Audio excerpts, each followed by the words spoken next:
Hello বন্ধুরা, তো আজকে দেখো তোমাদের জন্য নিয়ে আসলাম সুন্দর একটা রেসিপি। তো রেসিপিটা দেখো, তো এটা দেখলে তো বুঝতে পারবে না, তো পরে বলছি।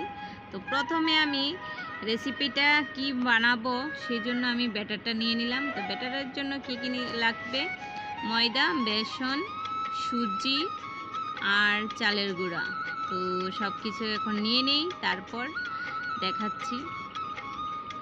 তো সব কিছু, চালের গুঁড়াটা ফ্রিজে ছিল সেজন্য দেখো একটু শক্ত হয়ে আছে। তো এটাকেও আমি দিয়ে দিলাম। এটার মধ্যে দিয়ে দিলাম নুন, একটু লঙ্কার গুঁড়ো, তারপর দিয়ে দেব হলুদ গুঁড়ো, দিয়ে নুন দিয়ে ভালো করে ব্যাটারটা মাখিয়ে নেব। তো বন্ধুরা, অনেক দিন ধরে তোমাদের সাথে ভিডিও শেয়ার করতে পারছি না, ব্লগ ভিডিও, সেজন্য ভাবলাম আজকে তোমাদের সাথে এই ভিডিওটা শেয়ার করা যাক। তো আমরা অনেক সময় এই জিনিসগুলো বাজার থেকে কিনে খাই, তো ভাবলাম আজকে ঘরে রান্না করি আর তোমাদের সাথে শেয়ার করি। তো দেখো ব্যাটারটা আমি করে রেখেছি। তো আমি প্রেসার কুকারে কি বসিয়েছিলাম সেটা তো তোমাদের সাথে দেখাইনি। তো এখন দেখে নাও, আমি বসিয়েছিলাম ডিম।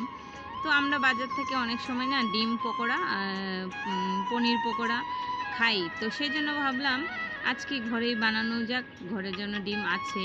আর এমনি বাজার থেকে কিনে খেতে গেলে এই ডিমটার অর্ধেক করে পিস করে পকোড়া করে, এই অর্ধেকটা ডিমের পকোড়াটা 10 টাকা পড়ে যায়। তো ভাবলাম আজকে ঘরেই জিনিস সব কিছু এনে আমি ঘরেই বানিয়ে খাবো, বেশি করে খেতে পারবো। আর বাজার থেকে তো এক পিস 10 টাকা করে খেতে হবে। তো সেই জন্য আমি ডিমগুলো সিদ্ধ করেছিলাম, সে বাকলাটা ছাড়িয়ে আমি পিস করে কেটে নিয়েছি। আর এখানে বসিয়ে দিচ্ছি কড়াইয়ের মধ্যে বসিয়ে দিলাম তেল গরম হওয়ার জন্য।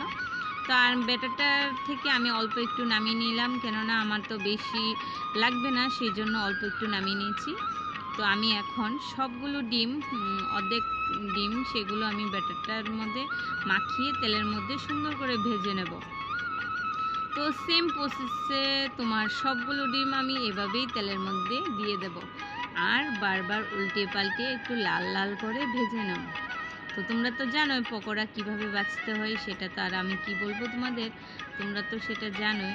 তো একটু উল্টিয়ে পাল্টিয়ে, আর ডিমটার পকোড়াটা একটু ভালো আছে করলেও ক্ষতি নেই, কেননা ডিম তো সিদ্ধই থাকে।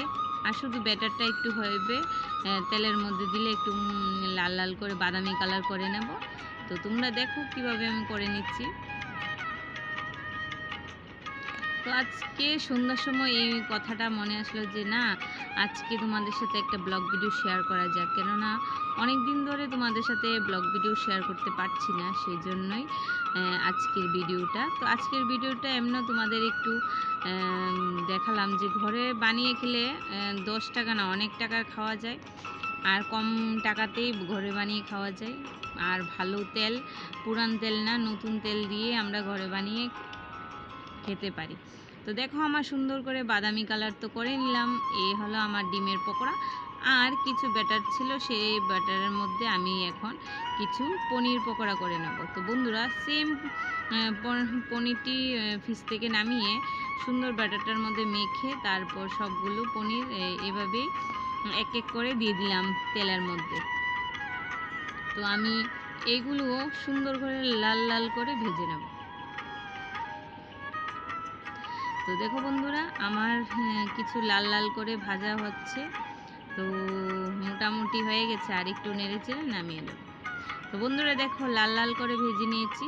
তো সেটা হলো পনির পকোড়া। তো খেয়েই দেখাচ্ছি।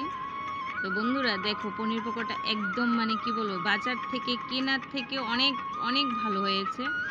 আর আমরা অনেক সময় আর আলিশার কারণে বাজার থেকে কিনে খাই, তো আজকে ভাবলাম ঘরে বানিয়ে তোমাদের সাথেও শেয়ার করি। তো বন্ধুরা, তোমরা ঘরে বানিয়ে খেও, ভালো থেকো বন্ধুরা, বাই বাই।